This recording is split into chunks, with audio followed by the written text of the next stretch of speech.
Brooklyn Independent Television. With all the national hoopla about beauty pageants recently, reporter Fred Brown checks out a pageant in Williamsburg. We catch up with Fred as New Yorkers vie for the title of Miss G-Train. Can't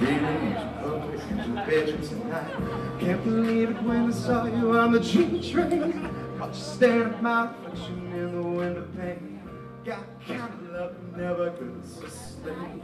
Just when I thought I'd seen it all in Brooklyn, we received an invitation from the City Reliquary Museum located in Williamsburg to attend this.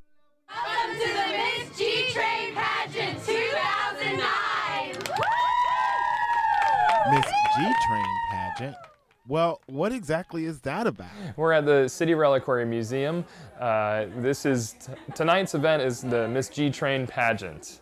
It corresponds with this show that we're in. It's an exhibition that's been up for 3 months, and it is the Miss Subways Past and Present by photographer Fiona Gardner. The Miss Subways pageants actually started in the 1940s, and they ran up until 1976.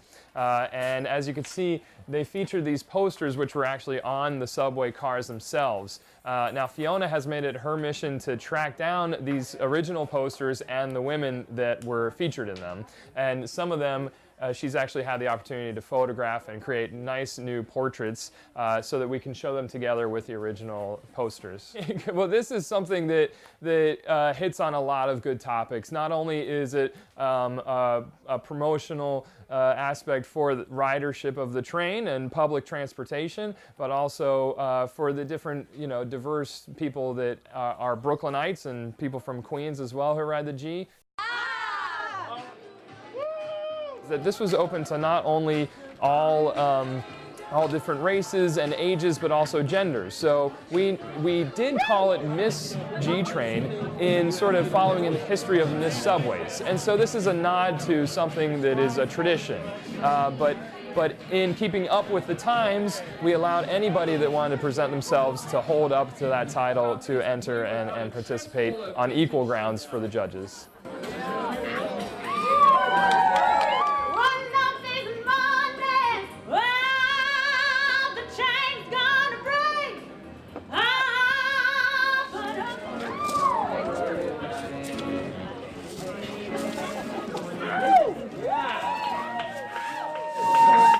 Meanwhile, I caught up with Fiona Gardner at the G-Train stop in downtown Brooklyn. She's the photographer and curator behind the Miss Subways exhibit that offered a historic backdrop for the pageant. I kind of feel like the thing about Miss Subways is that what's interesting is that on the one hand, it's not like it was a feminist ad campaign. That wasn't really the intention of the people who came up with this concept. But I think that what it is that it was something that gave women an opportunity, It gave them a certain amount of self-confidence, and it was a way of using, a means that you have to get ahead. Primarily uses the G-Train to visit her boyfriend in Greenpoint. Her look embodies the ride of shame. Her hair and makeup have the disheveled, slept-in look that can only come from a long night in Brooklyn and an even longer wait for the G-Train. But it's not really so much about a contest.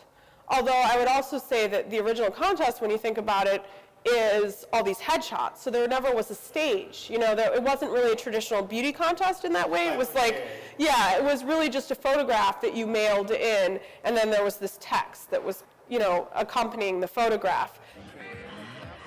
Back at the pageant, with the second and third runner-ups already selected by the judges, all these green dreams and G-Train madness boiled down to this one moment in history. Our official first ever Miss G-Train, Elizabeth Kupta!